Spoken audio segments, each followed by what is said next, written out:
the journalist Bobby Dempsey was feeling a stark distance between herself and her editors. They tended to assume, for instance, that the town in Adbarian, Pennsylvania, where she lived and worked, had high-speed internet. Back then, in the early 2000s, it did not. Or they'd tell her to use a certain app, despite the fact that she only had a flip phone. Smartphones were too costly. The first few times she had to travel to report, she didn't have a credit card, just a debit card, and couldn't book a hotel or cover a security deposit. Dempsey, now 53, felt that she was fighting a constant battle to prove the value of reporting on a random rural area.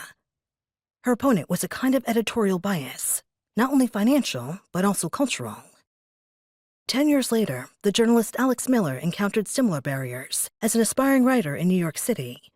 A Navy veteran with post-traumatic stress disorder, Miller moved into a shelter when he could no longer afford housing. As he attended college in the city, he continued to contribute to magazines and newspapers, but their slow pace of payments often stymied his ability to pay his bills promptly. These are just two of the writers whose essays you will find in this anthology, a testament to American life during the lingering pandemic, with its consequent exacerbated inequality, looming economic crisis, and untrammeled reliance on the efforts of those paid the lowest wages. It has been a time when brain work became gig work, and when journalists have been poster children for the increasingly precarious middle class, or what I call the middle precariat.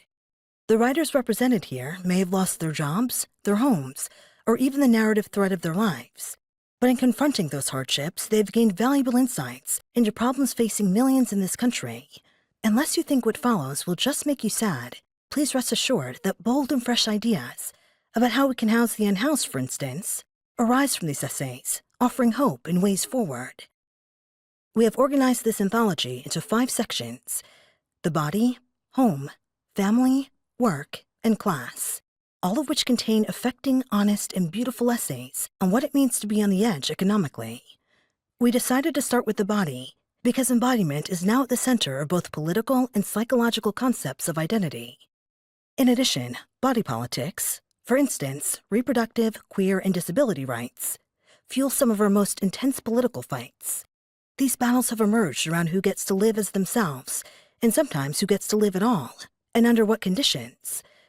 The urgency of body politics was only underlined by the 2022 United States Supreme Court's Dobbs decision, which made abortion inaccessible in much of the nation.